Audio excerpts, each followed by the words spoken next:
नमस्कार, आप देख रहे हैं इंडिया डेली। मैं हूं आशीष सिन्हा। जो सिंदूर मिटाएगा उसका मिटना तय है।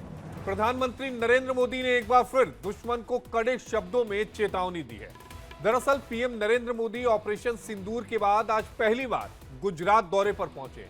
अपने गुजरात दौरे की शुरुआत उन्होंने वडोदरा में रोड शो के साथ की। इस दौरान पूरा शहर ऑपरेशन सिंदूर के रंग में रंगा हुआ दिखा। इस रोड शो के पूरे रूट को ऑपरेशन सिंदूर और तिरंगे की थीम से सजाया गया और बड़ी संख्या में लोग उनके स्वागत में खड़े दिखे। भारतीय सेना के अधिकारी कर्नल सोफिया के परिवार ने प्रधानमंत्री नरेंद्र मोदी पर फूलों की बारिश की और उनका अभिनंदन किया। इसके साथ ही प्रधानमंत्री नरेंद्र मोदी ने दाहोद में 24,000 करोड़ के प्रोजेक्ट की आधारशिला रखी। विकास की सौगात के साथ पीएम मोदी ने पहलगाम के गुनाहगारों से बदले का जिक्र करते हुए कहा कि पहलगाम में आतंकवादियों ने जो कुछ किया, क्या भारत चुप बैठ सकता है? हमारी बहनों का जो सिंदूर मिटाएगा उसका मिटना तय है। पीएम ने साफ यह भी कहा कि आतंक फैलाने वालों ने सपने में भी नहीं सोचा होगा कि मोदी से मुकाबला करना कितना मुश्किल होगा। तो एक बार फिर पीएम ने दुश्मनों को कड़ा संदेश दिया और बता दिया कि भारत की तरफ देखने वालों का अंजाम क्या होगा। ऑपरेशन सिंदूर की सफलता के बाद दुनिया में भारत की तूती बोल रही है। हर कोई भारत की सैन्य ताकत की तारीफ कर रहा है तो पाकिस्तान के इंटरनेशनल फजीहत हो रही है। ऐसे में पीएम मोदी ने एक बार फिर दुश्मनों को कड़े शब्दों में चेतावनी दी और बता दिया कि सिंदूर मिटाने वालों का अंजाम क्या होगा। क्या कुछ कहा प्रधानमंत्री ने, वो आपको सुनवाते हैं। जम्मू कश्मीर के पहलगाम में आतंकवादियों ने जो कुछ किया, क्या भारत चुप बैठ सकता है? क्या मोदी चुप बैठ सकता है? जब कोई हमारी बहनों के सिंदूर को मिटाएगा तो उसका भी मिटना तय हो जाता है।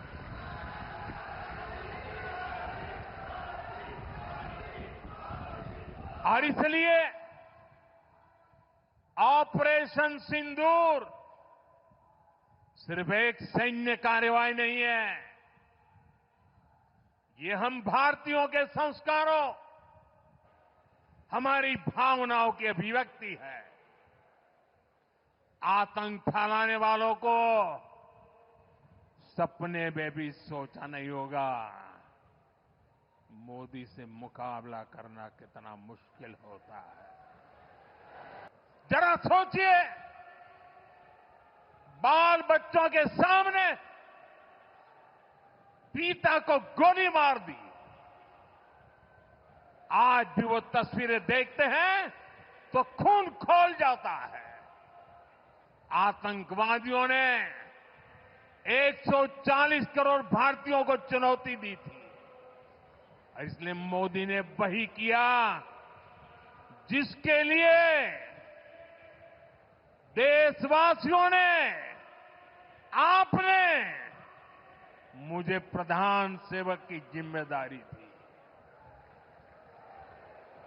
मोदी ने अपनी तीनों सेनाओं को खुली छूट दी और हमारे शूरवीर ने वो कर दिखाया जो दुनिया ने पिछले कई दशकों से नहीं देखा था। हमने सीमा पार चल रहे आतंक के 9 सबसे बड़े आतंकी ठिकाने, उनको ढूंढ निकाला, अता पता पक्का कर लिया और 22 तारीख को उन्होंने जो खेल खेला था, 6 तारीख रात को 22 मिनट में हमने उनको मिट्टी में मिला दिया। और इसी पर बातचीत करने के लिए हमारे साथ खास मेहमानों का पैनल जुड़ा है। हमारे साथ अनंत अमित जी हैं, प्रवक्ता हैं भारतीय जनता पार्टी के। हमारे साथ अकु श्रीवास्तव जी हैं, वरिष्ठ पत्रकार हैं। हमारे साथ निशांत रावल जी हैं, प्रवक्ता है कांग्रेस पार्टी के। और हमारे साथ यश भारती जी हैं, प्रवक्ता है समाजवादी पार्टी के। आप सभी का बेहद स्वागत है इंडिया डेली में। सबसे पहले शुरुआत में निशांत रावल आपसे करना चाहूंगा। प्रधानमंत्री नरेंद्र मोदी का 2 दिवसीय गुजरात दौरा, जहां पर जनसभा को संबोधित करते हुए प्रधानमंत्री नरेंद्र मोदी का यह कहना कि अगर सिंदूर जो मिटाएगा हम उसे मिटा देंगे। कांग्रेस की प्रतिक्रिया। सबसे पहले तो बहुत स्पष्ट बात कहना चाहता हूं, ऑपरेशन सिंदूर की जो कामयाबी थी उसके लिए पूरे भारतवंश में हर एक भारतीय को भारतीय सेना के ऊपर गर्व है। फिर वो कोई भी पार्टी का हो, लेकिन भारतीय सेना पे गर्व है। कितनी मजबूताई से 2 कौड़ी के पाकिस्तान को हमने अंदर घुस के मारा, गर्व की बात है। भारतीय थल सेना हो, भारतीय वायुसेना हो, भारतीय जल सेना हो, जो पराक्रम और शौर्य उन्होंने दिखाया है, इससे साबित होता है कि 2 कौड़ी का पाकिस्तान का लेवल भारत के सामने कहीं पे भी नहीं है। लेकिन आज प्रधानमंत्री जी की जहां पे विजिट हुई वडोदरा, वहां से ही मैं बिलोंग करता हूं। क्यों ऐसा हुआ? वडोदरा में जो हरनी बोटकांड हुआ था 1.5 साल पहले, जहां पे 12 बच्चे और 2 शिक्षक मारे गए थे एक बोट में राइड करते समय, वो 12 बच्चों के माता पिता और जो 2 शिक्षक थे उनके पीड़ित परिवारों को कल रात के 11 बजे से लेकर आज सुबह के 11 बजे तक यही गुजरात पुलिस ने डिटेन किया। क्यों डिटेन किया? सिर्फ एक बात मांगने के लिए गए थे, न्याय मांगने गए थे। 1.5 साल से उनको न्याय नहीं मिला और सारे के सारे 20 आरोपी ये हरनी बोटकांड में थे, वो आज खुलेआम घूम रहे हैं बेल पे। किसी को भी कंपनसेशन नहीं मिला। हाईकोर्ट ने, गुजरात हाईकोर्ट ने फटकार लगाई यही गुजरात सरकार को कि प्रति बच्चा उनको निशांत जी 31.75 लाख रुपए निशांत जी दिया। उस एक पर सेकंड किसी सुन और लीजिए। दिन डिबेट कर एक लेंगे। सेकंड सुन डिबेट का लीजिए। टॉपिक वो नहीं है, ऑपरेशन सिंदूर है। डिबेट का टॉपिक है। आप डिबेट का टॉपिक टॉपिक डिरेल है। होगा, आपने टॉपिक डिरेल होगा। प्रधानमंत्री निशांत जी, आशीष जी, प्रधानमंत्री जी ने न्याय की बात की। प्रधानमंत्री जी ने अपने भाषण में निशांत ये जी बोला टॉपिक कि जो डिरेल सिंदूर- होगा। आप बात को जो- समझिए, आप दूसरे सुनिए, टॉपिक पर चले सुनिए। जाएंगे। मैं उसी टॉपिक पे आ रहा हूं, मैं वापस उसी टॉपिक पे आ रहा हूं। प्रधानमंत्री जी ने दाहोद की रैली में बात की, न्याय की बात की, ठीक है। यही दाहोद में मनरेगा में 100 करोड़ से ज्यादा कौभांड हुआ। गुजरात सरकार के मंत्री बच्चू खाबड़ के 2 बच्चे, 2 पुत्र अभी पकड़े गए, जेल में है। अभी तक बच्चू खाबड़ को उन्होंने मंत्री पद से नहीं निकाला। यही दाहोद की बात। अच्छा, बात आती है प्रधानमंत्री जी की ऑपरेशन सिंदूर के भाषण की। वो बोले जो सिंदूर मिटाएगा उसको हम मिटा देंगे। पहलगाम के वो 4 आतंकी जिन्होंने एक्चुअली में हमारे ये 26 जिन लोगों की मृत्यु हुई, जो महिलाओं के सिंदूर मिटा है, वो तो आज भी खुलेआम घूम रहे हैं जी। कहां पे किसी को पता नहीं है। हमें अनंत अमित ऑपरेशन जी, सिंदूर पे जवाब कहीं पे भी दीजिएगा। संदेह नहीं है।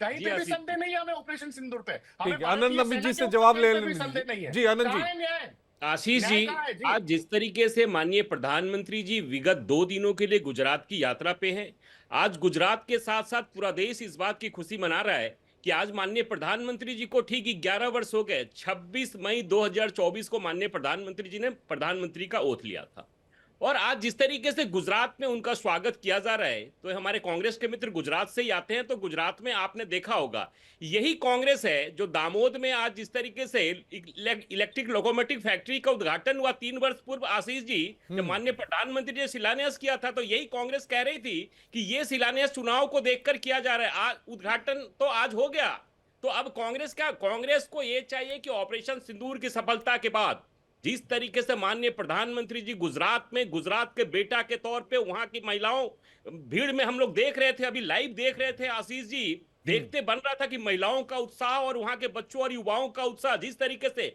ऑपरेशन सिंदूर की सफलता के बाद माननीय प्रधानमंत्री जी के प्रति लोगों का जिस तरीके से और विश्वास जगा है, और 140 करोड़ जनता आज जिस तरीके से पूरे देश को विकसित भारत बनाने के लिए संकल्पित है, 140 करोड़ जनता के साथ माननीय प्रधानमंत्री मोदी जी ने ये निशांत जी आपकी बातों से इत्तेफाक नहीं रख रहे हैं। निशांत जी आप बोल लीजिए, फिर बाकी पैनलिस्ट के पास जाऊंगा। अरे आशीष जी, भारतीय जनता पार्टी के प्रवक्ता को मालूम ही नहीं है कि ये वडोदरा वाली जो रैली हुई थी और जो रोड शो हुआ दाहोद में, वो दोनों में 2500 से ज्यादा स्टेट ट्रांसपोर्टेशन की बसें बुलाई गई अलग अलग डिस्ट्रिक्ट में से। आज गर्मी के समय में, सुनिए जरा, मैं आपके बीच में नहीं बोला, मैं आपके बीच में नहीं बोला। बदतमीजी पे मत आइए, बदतमीजी पे मत आइए, बदतमीजी पे मत आइए। सुनिए जरा, सुनिए जरा। और यही वडोदरा में आशीष जी, यही वडोदरा में जो प्रधानमंत्री जी का रोड शो हुआ, आशीष जी मुझे बीच में मना टोका जाए प्लीज। आशीष जी, यही वडोदरा में प्रधानमंत्री जी के रोड शो में एक होमगार्ड का हार्ट अटैक से मृत्यु हो गया गर्मी की वजह से। उसका कौन जवाब? आनंद अमित जी जवाब दीजिएगा, फिर बाकी पैनलिस्ट के पास जाऊंगा। आप निशांत जी सुन लीजिए, अब सुन लीजिए, आपने सवाल उठा लिया ना, सुन लीजिए, फिर बाकी पैनलिस्ट के पास जाऊंगा। निशांत जी, कांग्रेस सिर्फ सवाल उठाने के अलावा और कुछ जानती है क्या? आप ये बताइए कि ऑपरेशन अच्छा, आप जानेंगे माफी वीरों की पार्टी हमें सुन तो बताएगी लीजिए हम क्या निशांत जी, जानते हैं क्या निशांत नहीं जी, जानते। आपने नहीं आप प्रश्न बीच किया, में मेरा बोले जवाब ना, तो सुन लीजिए। पहले आप मेरा बीच में जवाब अरे बोले तो ना, निशांत बीच जी में सुन बोलिए। लीजिए ना, निशांत जी सुन मेरा लीजिए, हमें बाकी बीच में पैनलिस्ट के बोलना पास आता भी है। जाना है। सुन हमें लीजिए एक बार। हमारी पार्टी आनंद ने जी बीच बोल में लीजिए, बोलना अपनी सिखाया है। पूरी बात करिएगा। आशीष जी, बीच मैं में ये मत कह रहा हूँ बोलिएगा। कि जिस तरीके से निशांत भाई कह रहे हैं कि मान लीजिए एक होमगार्ड की अगर उस दौरान अगर मृत्यु हुई है तो सरकार ये जांच करेगी ना। सरकार अगर उनके साथ कुछ हुआ है तो सरकार उसको मुआवजा देगी, सरकार अपना काम करेगी। इसमें इसमें इसमें कोई विरोध प्रकट करने की आवश्यकता नहीं है। और इस तरह की घटना में हम उसकी बोलो, भर्त्सना करते हैं, उनके परिवार के किसी साथ की हैं, जान पार्टी उसके जाती परिवार है, के साथ है। किसी की जान जाती है आशीष जी, और